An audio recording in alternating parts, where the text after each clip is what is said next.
We go on now with humility. An act of humility is empowerment, inclusion.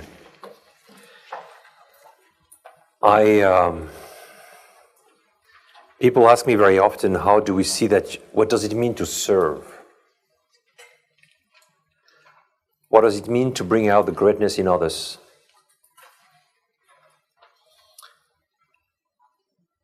Well, for people who are in charge of organizations,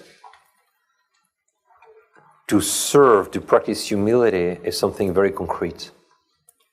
It is to practice inclusion, which is the same thing as empowerment.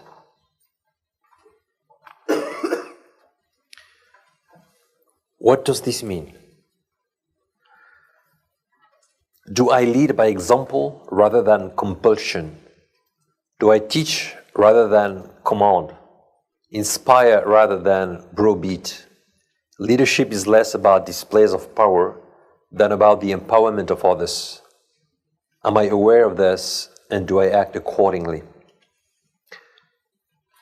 This is the principle of inclusion and empowerment, which is that in the end of the day, what's the meaning of empowerment? What's the meaning of inclusion? What's the meaning of delegation of power? All those things are inclusion and empowerment. The meaning of this is to help people develop a sense of freedom and responsibility, to help them try new things, to be aware of their personal dignity, to help them grow on the personal level, personally and professionally. This is your service to these people. This is the best service you can give them, is to educate them. You educate people when you empower them. When you give them the capacity, when you give them the possibility to get to know themselves better, to try new things, to be creative, to find a meaning in their work and in their lives. This is, in the end of the day, what Michelin did with Marius Mignol, his employee. He really empowered him. He gave him the capacity, the possibility to discover his own talents and multiply it. It's an act of humility. It's an act of humility. If you don't empower people, if you don't delegate power, if you don't include them, if you're not interested in their freedom and responsibility, creativity, and growth, then you can say that you don't practice humility as a CEO of an organization. You're not humble. So you see, it's a very simple thing. I mean, humility is service. What does service mean in an organization when you're in charge of a community of people? It means this: inclusion, empowerment, delegation, freedom, responsibility, creativity, growth, education.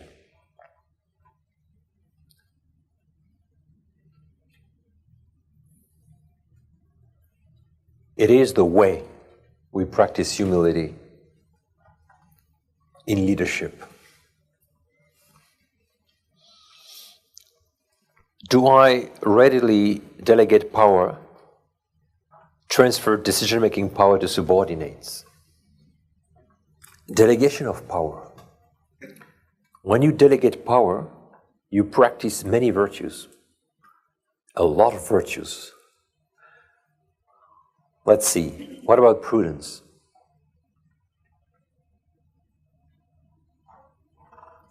When you delegate power, you practice the virtue of prudence because you understand, I can delegate power to that woman because she's ready for power.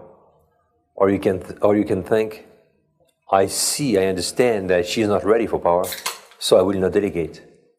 So you have to use prudence in order to know to whom you can delegate and to whom you cannot delegate power.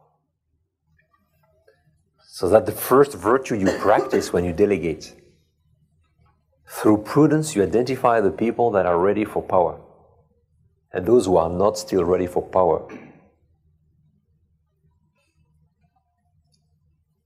When you delegate, you practice boldness because you don't know what's going to be the result of the delegation. There is always a big risk, or a small risk, but there is a risk. So you have to be bold in order to delegate. When you delegate, you also practice self-control because you may have certain fears. You may have certain passions and emotions, and you can become angry because the guy is not doing the thing as you would like him to do it. And you know that you have to be distant, you have to keep your distance from what he's doing. If not, it's not a delegation of power. It will be just a delegation of orders. But a delegation of order is not a delegation. So you need to take some distance from that person in order for him to feel free to behave the way he wants. Because when you delegate power, you say people what you expect from them, but you tell them that the means that have to be used are, he has to decide himself about the means he wants to use in order to achieve that goal. You are not going to tell him how he has to do this. In a delegation of power, we delegate powers. So we say people what we expect from them, but we give them the power, the freedom of the ways they're going to use in order to achieve the goal. It is through this freedom that they grow. So you need boldness, you need self-control, you're just, because if that person is mature enough, you have to delegate to him, because he has the right to grow as a human being.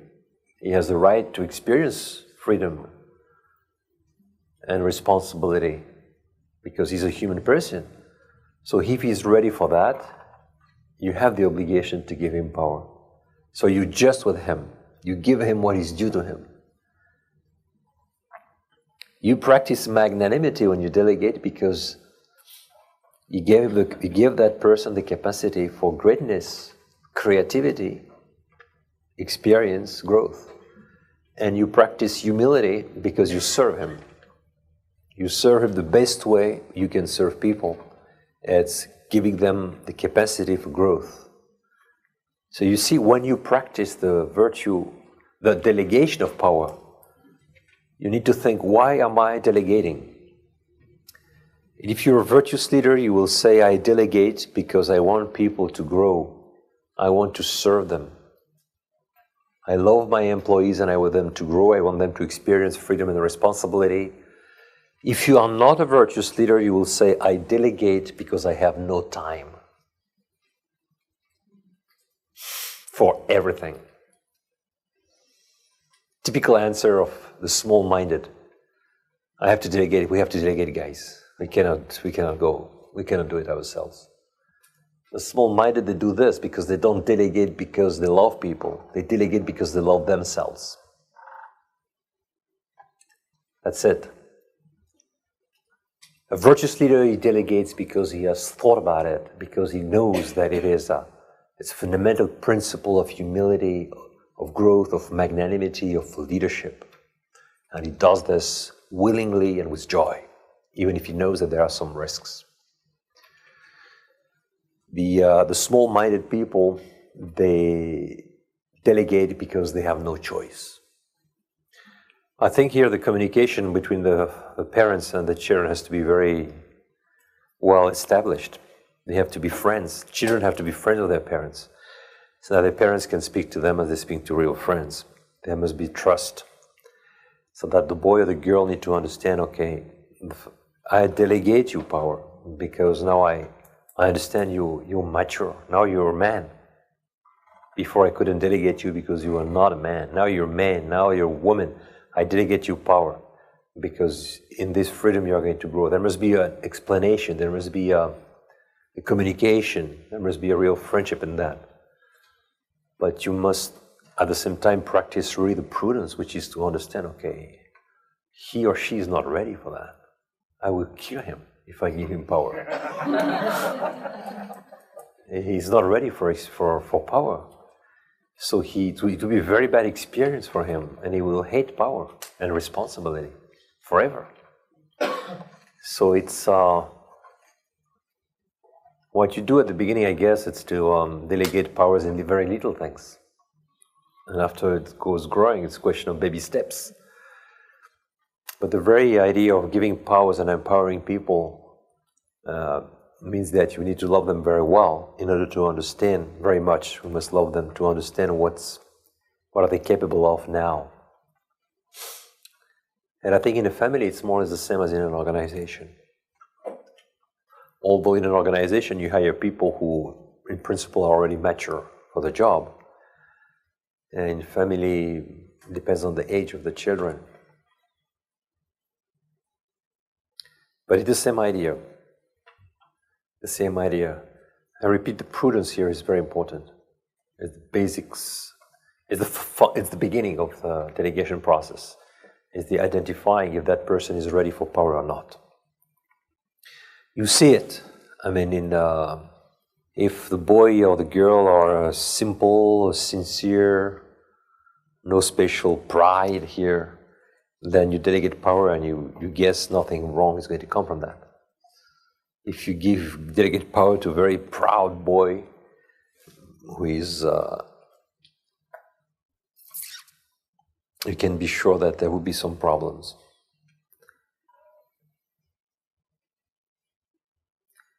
I don't want to generalize here because everything depends on the very specific case.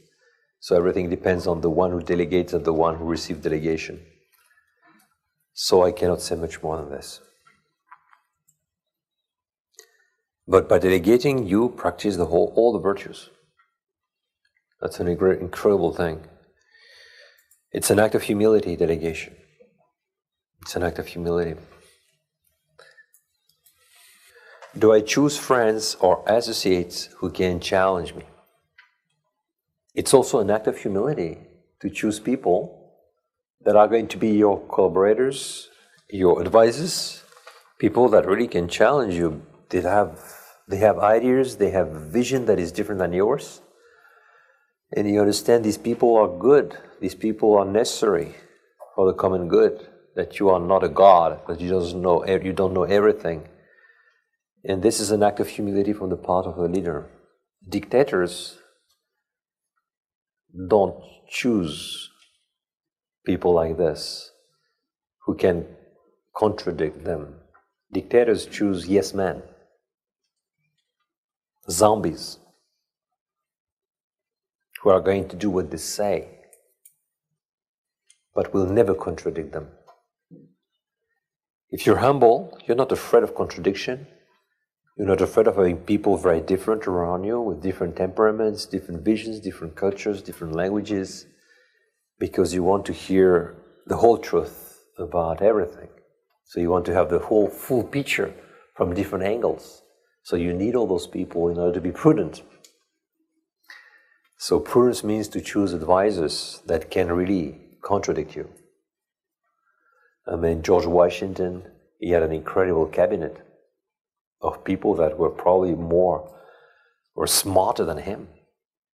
He was not afraid of people who were smarter than him. A dictator is very afraid of smart people, especially those who are smarter than him. Humble people are not afraid of people that are smarter than them. It's an act of humility. This capacity to choose people that will contradict you, challenge you, help you think. And all this is for the common good. All this is very important in terms of prudence. But at the beginning, it's a question of humility. Are you capable of this? If you're capable of this, it means that you are humble. You practice humility in your leadership.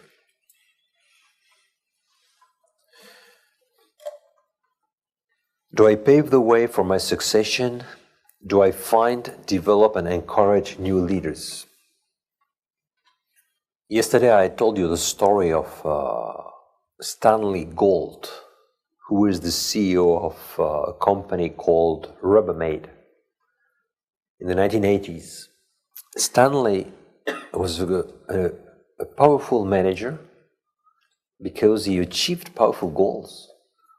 He took a small company in the beginning of the 1980s, and I think in 10 years he transformed this little company into a big company, very serious company, Rubbermaid. And he retired.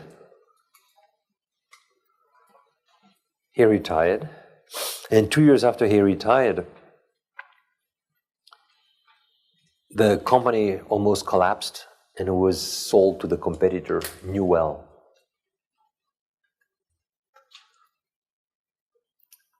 And then the journalist who knew him when he was a hero of the media, because he was a hero of the media, the business media for years during the 1990s when he was transforming that little corporation into a big one, and began to ask him, what happened to you, Mr. Gold? During many years, you were our hero, and now the company, after you left, collapsed. What's the problem? And Gold answered, without me, it's impossible. I was irreplaceable. Gold was so proud that he considered himself irreplaceable. And then he did everything to be irreplaceable. So when he left, there was no succession, there was no strategy, there was nothing. And everything collapsed. And Gold was happy that things collapsed, because for him it was a sign of his personal greatness. I am irreplaceable, so I am a great person. You see how pride can distort our vision of reality. Humility is the opposite. Humility is when you leave, nothing must happen. Why? Because you've loved people. Because you left behind you an organization that can stand without you. Because your organization was not only about you. It was about other people. So you've been thinking about becoming as soon as possible replaceable as soon as possible. You've been thinking about sharing information as much as you could, about educating people, giving them the necessary formation to be leaders in the future organization. You've been identifying leaders that will come after you. You've been preparing them. You've been teaching them. And when you go, nobody noticed that you've gone. That's humility. That's serving. You serve people. Gold was not a servant. He served himself. And he was, of course, he was a good manager. Obviously, nobody can deny this. But his life is not a life of a leader. He has little to do with leadership. There is no humility, the humility of leadership.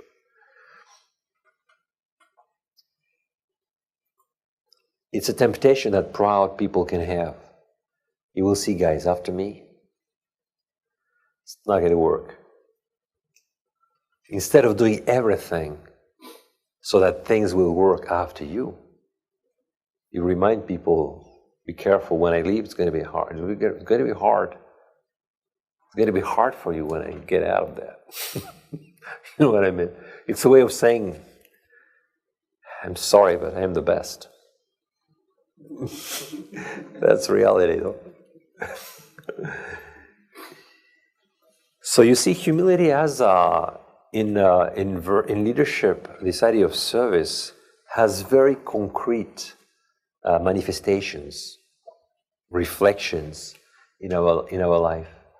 If we do those things, it's probably a sign that we have in us the virtue of humility. Because this is service in action. This is not service in desire, in desires. When you do this, you act with humility. So you grow in humility. It is not it's not a desire. It's not the good man. He has a good heart. Those people Maybe they have a good heart, but they have a good will. And they have humility, they practice it.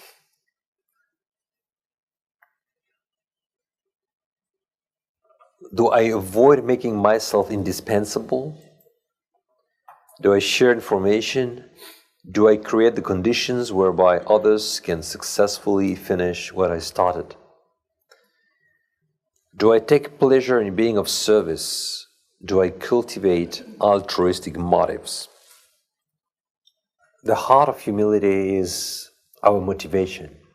And we spoke yesterday a lot about the motivation thing. Why do we serve people? And I think we need all the time to think about our motives. Especially when it becomes difficult to serve people, it's important to think, well, I serve these people because I see God in human beings, because I see God in people. Our motivation has to be the highest as possible. It has to be a religious motivation. There are different levels of motivation in life. You have the material motivation, which is you work because you do certain things because you need to earn money. It's a good thing. It's a basic motivation. Then there is a professional motivation. You do things because you need to learn new things every day. And it's a professional motivation. It's also a good thing. Then there is a third level of motivation, which is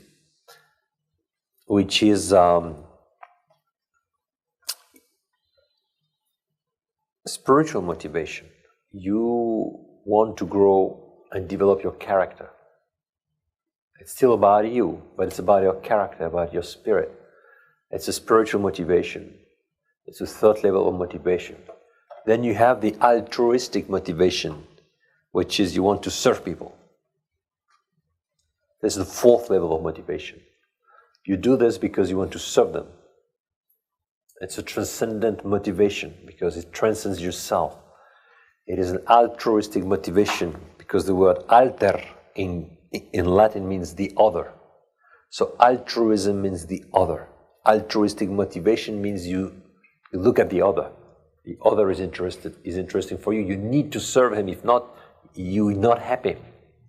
This is a kind of motivation which is very important in virtuous leadership. It's the beginning of humility.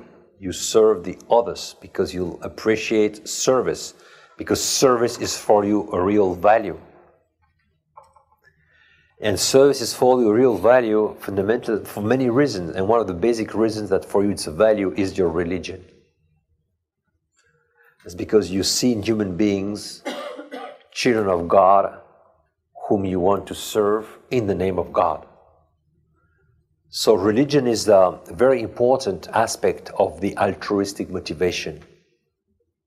If not, we can fall very easily in what I said yesterday, the feel-goodism. I'm going to Africa to feed the poor, not for the poor, but for me, to be sure that I am a good man or a good woman, because I cannot live with the idea that I'm a bad man. So I'm going 2 months in Africa to feed the poor, to convince myself that I am a good man. You follow me? Well, we call this feel-goodism. There is no God in this. I am the beginning and the end of my reflections. I am not a servant of people. I serve myself. And I'm not saying it's a bad thing. Someone asked yesterday, is feel-goodism bad? Well, for a Christian, yes. Yes. Because Christians understand we have to love people. And so everything that is against love is not good. So to love people means to sacrifice oneself for the others. That's why we serve them. And we serve them till death. And when we don't have feedback, when people don't like that we serve them, when there are hardships and difficulties and obstacles, we still serve them. This is love. But we don't look for ourselves in that love. We give ourselves to the others. We are not looking for ourselves or our personal interest in that love that we have for the others. Although we know that by loving the others, we achieve self-realization, we achieve the goal of our life as Christians, and we achieve happiness. But you understand, we know this. But happiness and feel-goodism are very different things. Happiness is the level of ontology. Who are we? It's the aim of our life. Feel-goodism is a psychological thing. Am I in peace with myself? Psychological. Happiness is, am I a friend of God? Am I a good child of God? This is happiness. But am I in peace with myself? It's a psychological thing. It's about you. This is what feel-goodism is about. It's not about your relationship between you and God. It's about the relationship between you and yourself. And there is no place for Christianity in that. Although Christians tells us also that we have to be patient with ourselves, we have to be in peace with ourselves, we understand that. But the meaning of those words is so different in Christianity than in psychologism.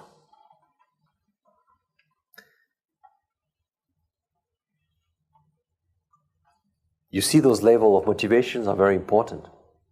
Yeah. Can you give us your definition of the word happiness and of joy? How the two compare? Yeah. Look,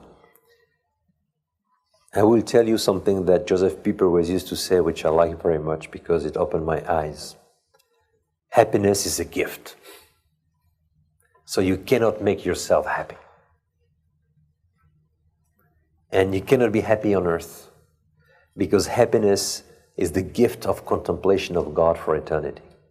This is what you were born for. So you cannot be happy on earth, and if you think you can be, you misunderstand yourself. These are the reflections of the great Joseph Pieper.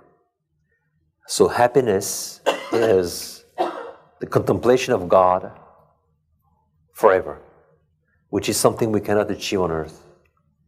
On earth, we can have a feeling of it, but we cannot achieve that. We cannot do those things on earth. We can try, we can have intuition of this, we can have a participation in it, but we cannot fully be involved in God's personal, intimate life. But we are called to this. So happiness is not for us on earth. And you have to say to your friends, are you happy? When they ask you, are you happy? This is a good provocation. You help them think. You say, well, I don't know if I'm happy, but for me happiness, it's contemplation of God forever. So I'm not happy because I do not contemplate in Him now. This is a way to help people beginning to think about the meaning of their lives. Yeah. They understand that what you're called for, what you're expecting. And then you say, I'm not happy because I still don't get there. And I want to get there, and I'm still far away from that.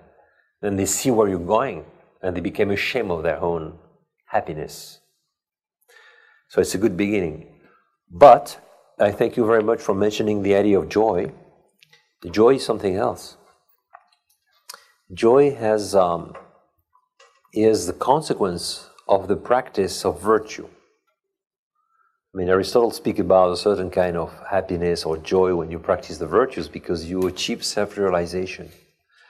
And what happens is when you practice the virtue, you feel that you are doing the right thing, you feel that you're growing, you feel that you are acting as a human being, so you have a sense of humanity, and you feel joy.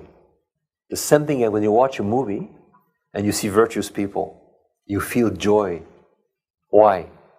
Because you feel this solidarity in the good. You feel joy inside yourself when you see a courageous act, when you see justice, self-control, whatever it is, or prudence. You feel joy, the joy of humanity. So people who practice virtues, what happens? They get closer to the truth, closer to God, closer to the truth, closer to goodness, and closer to beauty. And this closeness to beauty, goodness, and truth is closeness to God. They get closer to God. God is truth, goodness, and beauty. So when you practice the virtue, even if you're not a Christian, you get closer to God. But the good pagans can very easily receive the gift of faith because they are on the natural level very close to Him. Very close. That's why Lewis was saying you have to be a good pagan before being a good Christian. When you practice the human virtues, you're close to God, even if you don't understand that. So your soul is prepared to receive the gifts of faith. Which doesn't mean that God would not give the gifts of faith to people that are absolutely without virtue. We have the experience of this also every day. People that receive faith without being virtuous at all. But normally, God gives His faith, His supernatural gift to people that have a good will. Have a good will. And this good will, this good mind, this good heart, it's the result of the practice of the virtue of the virtues, the human virtues. And this is the joy. So make a difference between joy and happiness. Joy is very much about the practice of the good, the practice of the truth, the practice of beauty. This gives a joy. It's a human joy that has to do with the fact that we enjoy our humanity. We enjoy true humanity. We enjoy greatness, human perfection. We enjoy those things, and that's normal, and that's good. But it is not happiness. Happiness is the goal. It's what we live for, but it comes after as a gift. It's not the result of an effort. It's an absolute free gift of God to people after their death.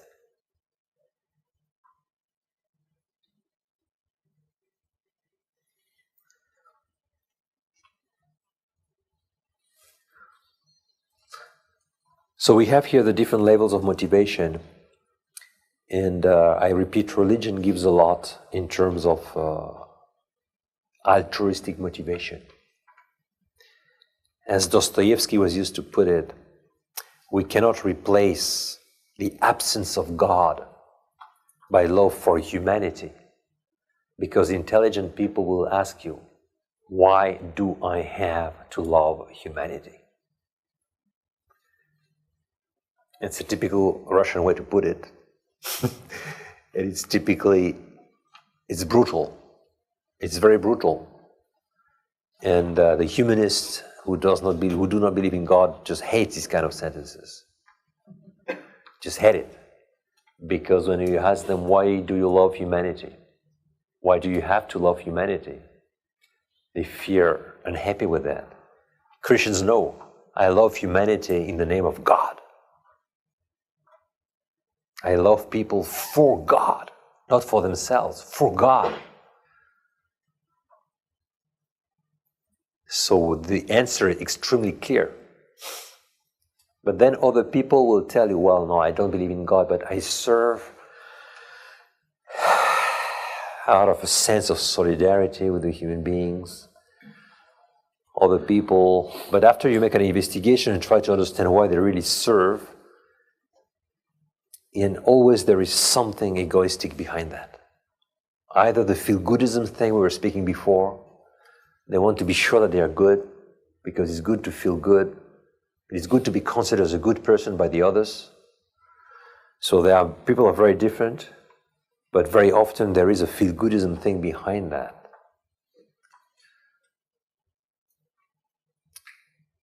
So the purity of intention really can be given only by our Christian faith.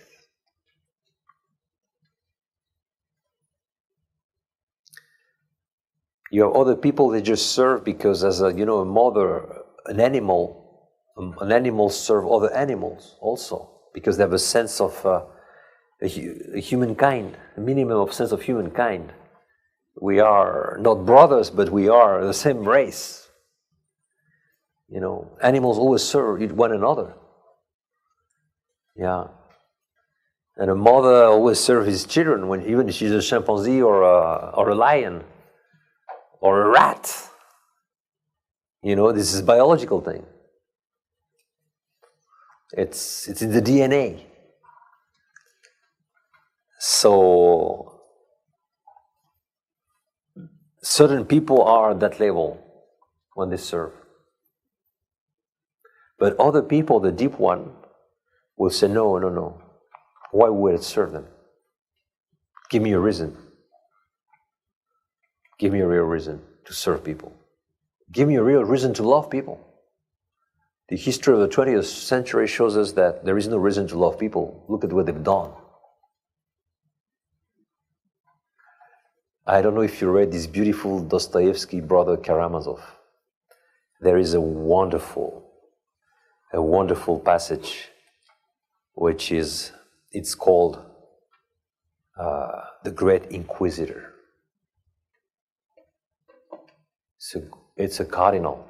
Sorry, we don't have cardinals here, so we can speak freely. The history of a cardinal in South Spain, in Sevilla.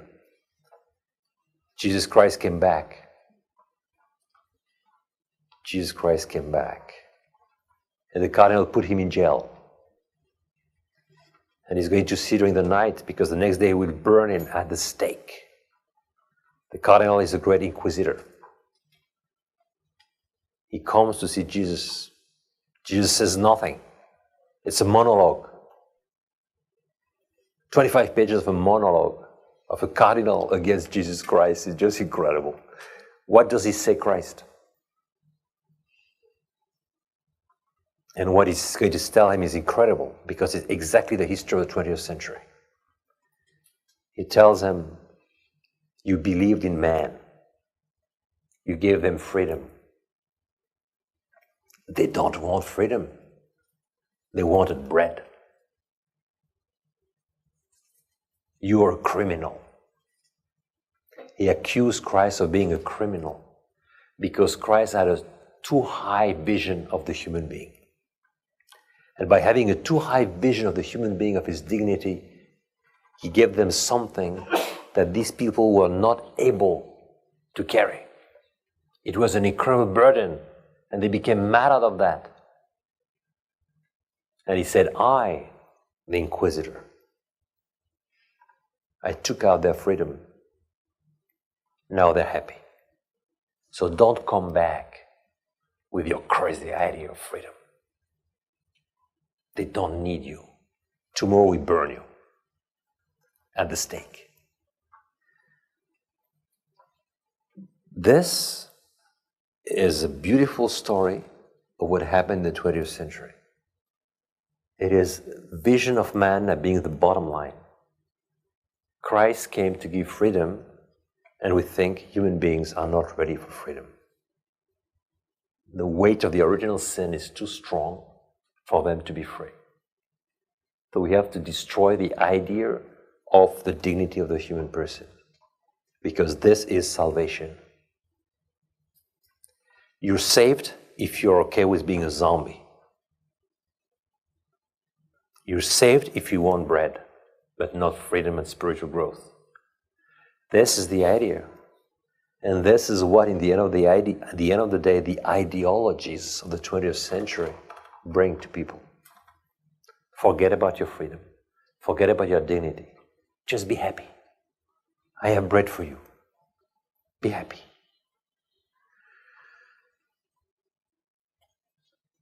It has a lot to do with this idea of the dignity of the human person.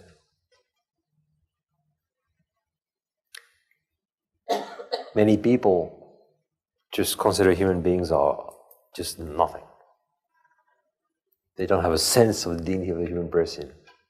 They don't accept it because they see it as something dangerous. And they want to replace this dignity by an ideology.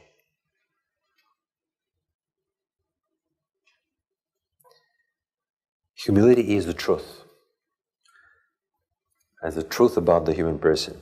So these we have to cultivate our altruistic motives, and we have to cultivate them in our religion. We have to understand all the time and to be convinced, why do I serve people?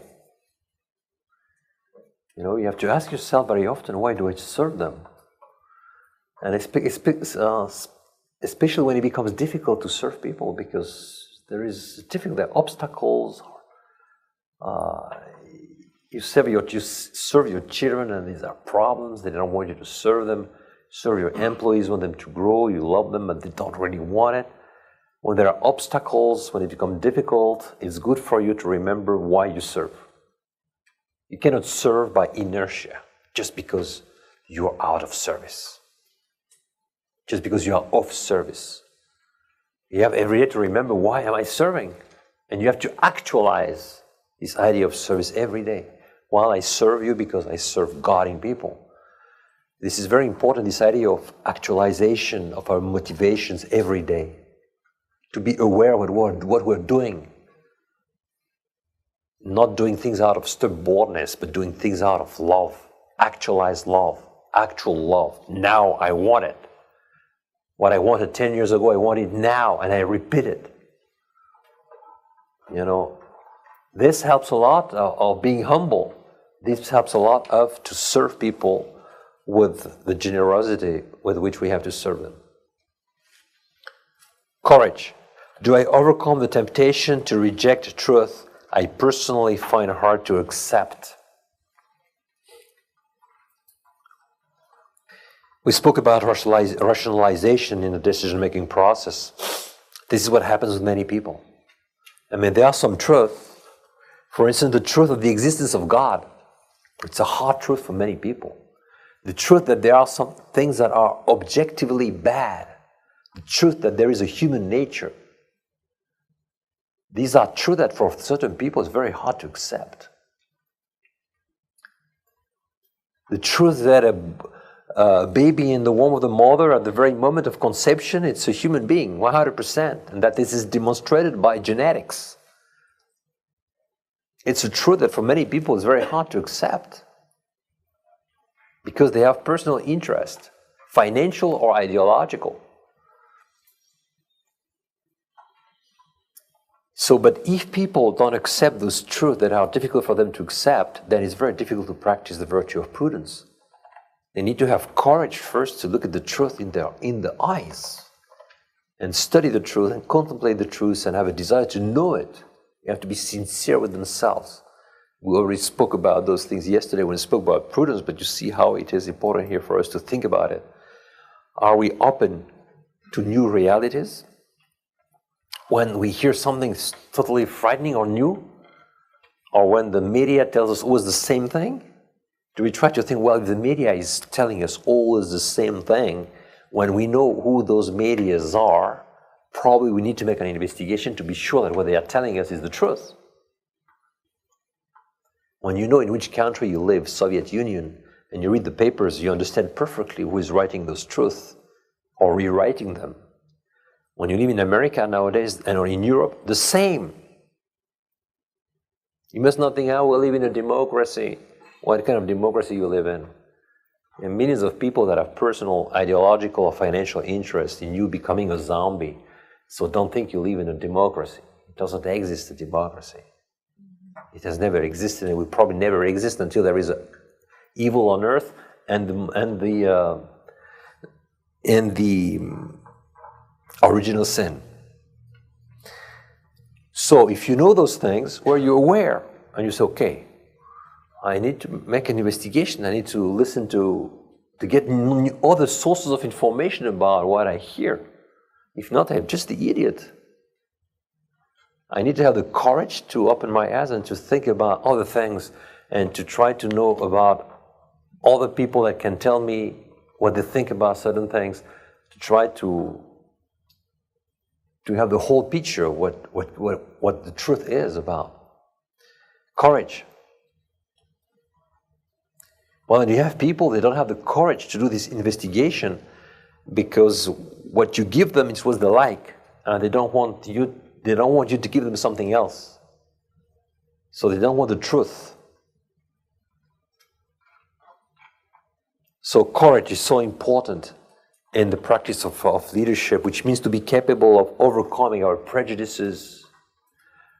Prejudices, all of us, we have prejudices. It's normal. We're brought up in a culture, in a family, in a country, in a specific environment. We have prejudices. We have to know that. So we need to be aware that we have prejudices. So we need to be humble to understand that we have prejudices. And then to say, okay, it's normal that I have prejudices because I am a human being and I'm a social being and I am under the pressure, under the influence of many things. So I have prejudices because the society creates those prejudices for me. But the only way for me to be sure these are prejudices, it's humility. The humility to know that you don't know everything and that for important decisions in your life, you'd better make an investigation to be sure that your prejudices are not going to overwhelm you and that you're going to make a right decision. You are going to say the right thing, even if it will be a shock for many people around. You must not be afraid of what people think about you. It's an act of courage. You need to be not be afraid of being a shock for many people very often, just because your way of thinking, of behaving is so different. It's countercultural. But in the modern world, you better be countercultural. If not, you're nothing. As a Christian, you have to be countercultural. The first Christians was absolutely countercultural people. So to be countercultural person is not a bad thing. You have to be proud of it. We say we must not use the word pride, but you have to be happy of it. Happy of being countercultural. Because it's the way of behaving now, it's the way of being, it's the way of helping people transform and think in another way. So we have to overcome our prejudices. And for this we need the virtue of courage and the virtue of humility. Prejudices needs humility. Rationalization needs courage. Because you rationalize when you don't have the courage to know the truth. Prejudices, it's often the problem of lack of, it's just lack of knowledge. It's ignorance. So it's not a problem really of courage, it's a problem of humility. The humility of understanding that I have prejudices. So I better investigate a little bit more about those things because I have prejudices like anyone else. You see? So people with prejudices are not necessarily people without courage. They are people that are ignorant. And they are not ignorant because they have no courage. It's just because of social pressure. So they have to be aware that they have those prejudices. So humility tells them, study a little bit more the situation, study a little bit more the problem, and you will see all the things that you don't see now. But people who rationalize, it's a problem of the will. They rationalize because they don't want to know the truth.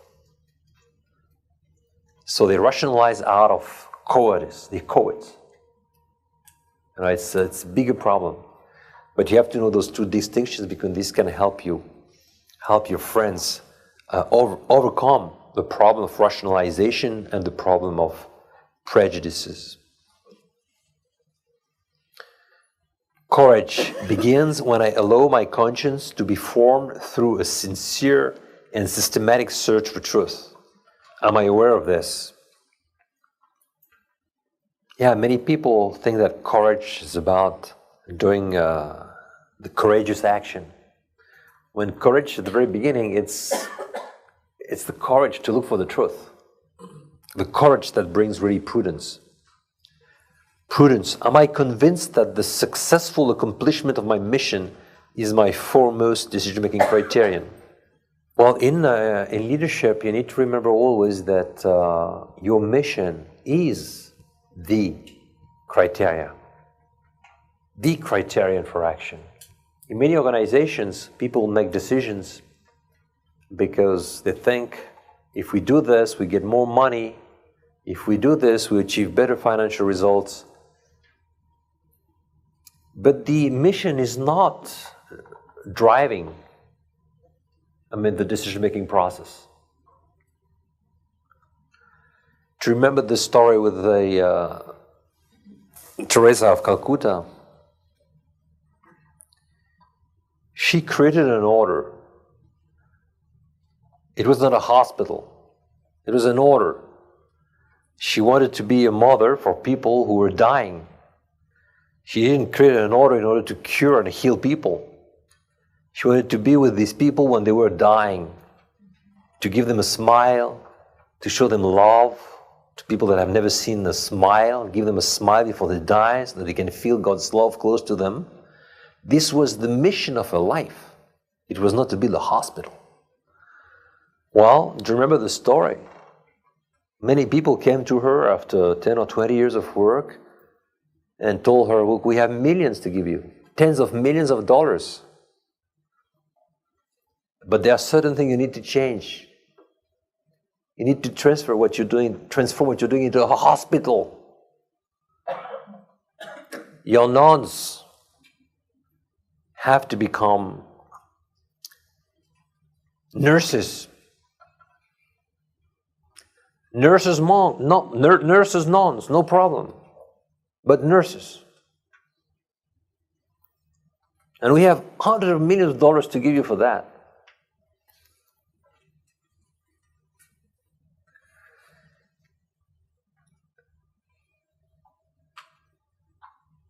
Well, she knew perfectly that this has nothing to do with God was asking her. She knew it has nothing to do with the mission.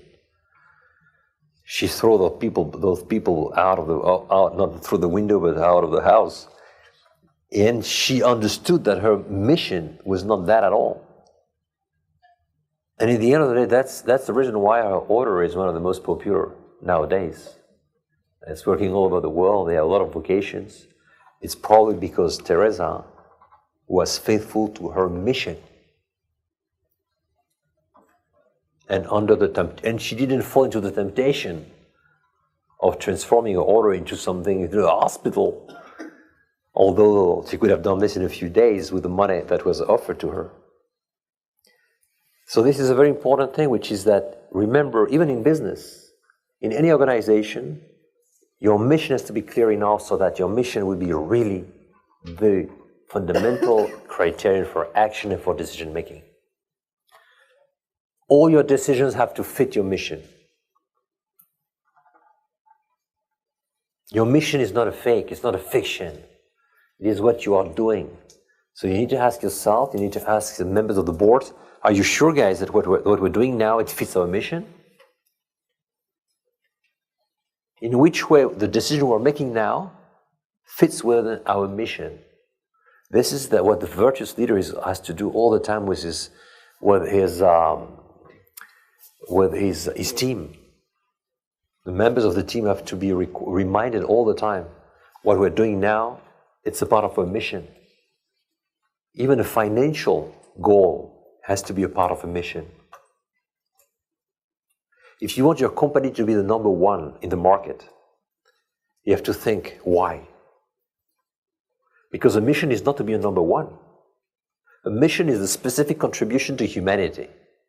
So to be the number one on the market says nothing in terms of mission. In terms of management, probably, but in terms of leadership, nothing.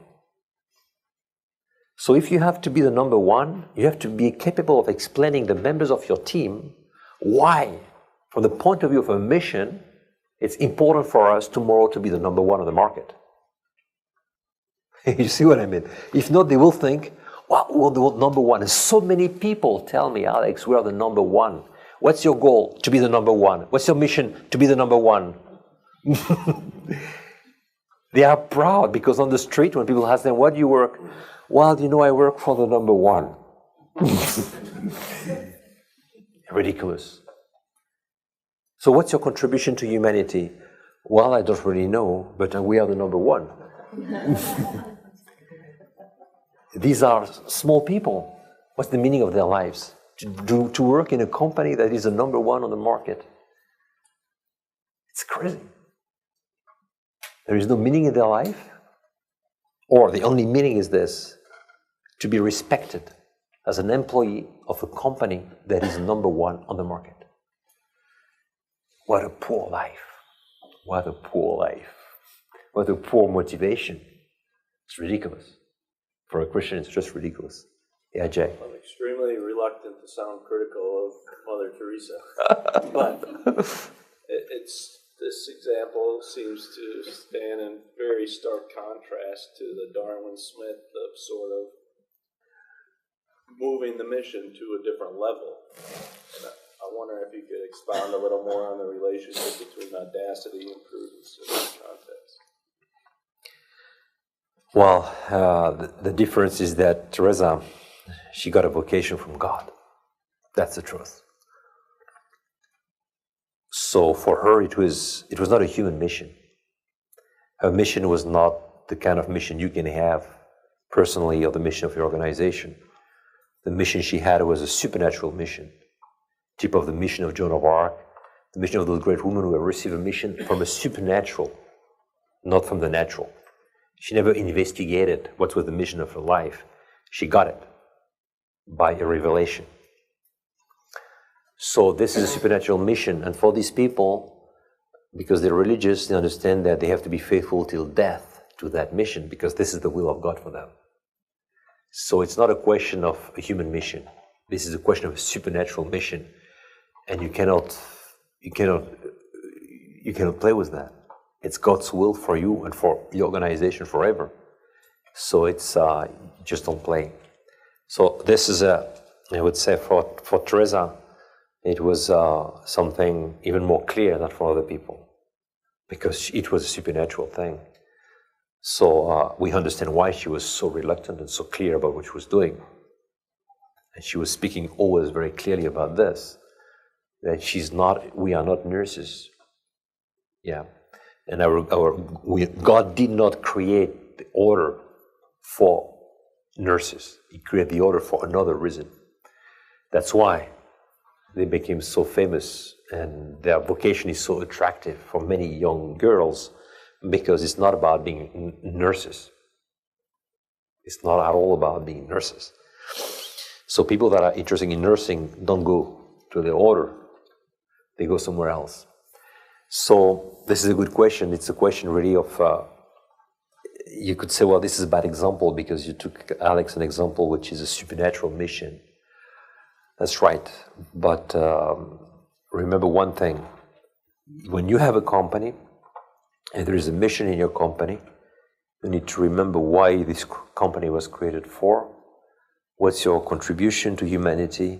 And I agree with you, Jack, there may be some moment in life, in an organization, when you see, well, our mission until now was all right, but now things have changed so much in the world that our human mission needs to be a bit transformed, because people don't understand anymore what we're doing. But these are human missions that have a specificity, which is a specificity of being discerned in a very specific time. And with time, it's normal that these things could change. It's not a dogma of faith what your mission is at the human and natural level. That's why Darwin Smith was, I don't remember the mission of that company, but Darwin Smith was a founder, you could say. Not only, he was a recreator of a company. What he did in Kimberly-Clark was to recreate the company. He is really a new founder of the organization because of what he did. So that's the situation. You got my point, no? A supernatural mission is not a human mission. There is big differences. There's big differences. You don't play with God's will. That's the truth. You don't play with God's will. You can play with your prudence, with your intelligence, with what you think God's will is in human things, in natural things, in our everyday life, but you cannot play with God's will when this will is very precisely communicated to you. You don't play with that. It will mean death for you.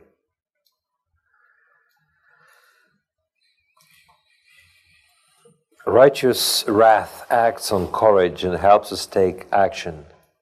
Do I exhibit righteous wrath? We mentioned this yesterday quite a lot. I would not come back to this. We have to energize passions. And some of us, we need to think, do we have wrath enough? Or are we too meek, too cool? And we need to remember that this has to do with self-control. Courage. Am I able to make bold decisions, or am I risk-averse? Good, simple question. Think about yourself, about your temperament, your challenges. and try to redirect the course of your life. If you think that there are many times when really you did not make a decision because you were afraid of it, afraid of the risks that you could run. Courage. Do I strive to overcome my fear of making mistakes? I told you many times during our meetings here that to make mistakes is not a big problem. The big problem is not to make decisions. So we must overcome really our fear of making mistakes. Courage. Is it clear what ideals I stand for? Is my behavior consistent? Do I stand for moral truth, even if it means contradicting political correctness and provoking opposition? Yeah, in the modern world, we understand very well that we need to go against the grain. We need to show people that we are not zombies, that we do not take for granted everything that the media tells us, that we are not afraid of being different, that we are not afraid of contradicting correctness. This is courage in everyday life. People have to know that we have ideals, and they have to feel that we are not afraid of our ideals. This is courage. And then justice. Why do I put this in justice? Because as I told you, family, we're speaking about family things now, family is related to justice. I mean, to sanctify family life is an act of justice. It's about giving each one what is due to him. So when you give your family what is due to it, you practice justice. Do I see family life as a source of strength? Do I realize that in family life I learn to interact with affection, trust, and openness, things which are vital to leadership? Very often people think that family life, it's a burden because you have a lot of work, you're a CEO of a big company, you have a lot of work, 12, 15 hours a day, and then you think that family is a burden for you. But virtuous leaders understand it's the opposite. Family is not a burden, because it's precisely in family that they learn how to interact with human beings. It's in family that they learn what it means to be a leader. It's in family that they learn to listen, that they learn to practice empathy, that they learn all those virtues that are absolutely necessary in communication for a leader. So a family is a strength for a leader because it's education. He's educated not only in a family when he's a kid, but he's all the time educated in his own family that he has built himself with his wife and his children. It's a community where he grows, he goes on growing. So people who see in a family a problem, these are crazy people. Those business people that think that family is a problem for them because they have a lot of work to do, they are just crazy. It's as leaders, they are no leaders. You understand what I mean? I mean, a young man of 25 years old who has no family, who wants only money, is not the guy you need to have to lead a business. He doesn't know anything about interaction with people, about human relations, about empathy, about listening, about respecting. He knows nothing about life, about this humanity as necessary in leadership. And many CEOs will employ that guy just because he's lacking leadership, because they don't want him to be a leader. They want him to be an object, a thing. I've heard this many times from many people in business. We don't want our people to be leaders. We want them to obey. That's why we hire them. Things. Yeah, that's a reality. They don't want them to be leaders. They will never hire people to give a class on virtuous leadership. This is the last thing they hope for their organization. So we need to be aware about that. You have a lot of people in business that are really like this, not only in politics of course, but in business also. You have a lot of people like this. The way of thinking is this way of thinking. So there is no place for family, of course, in these people. And they hire people that are not prepared. Or they are, for their point of view, they are prepared to do the job that they want to do, a technical job. So remember this, very often in business schools, people have been speaking a lot about how you balance family life and professional life. It's ridiculous, from my point of view. To think about balance, it's ridiculous. It's just not a question of balance, it's a question of life. It's a question of being alive or dead. It's not a question that do I balance this. It's a question of absolute necessity for a leader to be in his family. It's a question of life or death, I repeat. So I don't like this expression, balance. Okay, we have a lot of work, so let's try to see how we can also take care of our families. It's ridiculous, absurd. We came to such a point that people are thinking like this: work, and then try to find a way to have family, not to suffer too much about the work you're doing. This is the end of leadership. The end of leadership. Virtuous leaders, they understand that this is the opposite. The strength is in family. The source of inspiration is the family.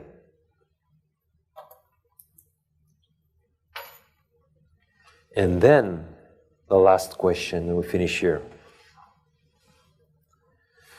Do I realize that your people learn leadership at home? That young people learn leadership at home when they develop a sense of personal dignity, magnanimity, and a sense of solidarity, humility. Which is that not only you, as a father or mother, you get a lot in family in terms of leadership, but your children, they learn magnanimity and humility in family. Because they learn the sense of personal dignity in family. And they learn the sense of solidarity with the other members of the family in family. So family is the natural environment for leadership. These are obvious things, but remember, these are questions of justice. These are linked to the virtue of justice. This is what it means really by sanctifying family life when we spoke about justice. It's to be aware of those beautiful things that I understand nowadays are not easy to practice for many people. But these things have to be known, have to be taken into consideration when you have to make a decision about a job. When you have to make a decision about a job, you need absolutely to have those things into consideration. If not, you're playing with your life, with your leadership, with your virtues, and with the happiness of many people around you. I mean, the joy of many people around you.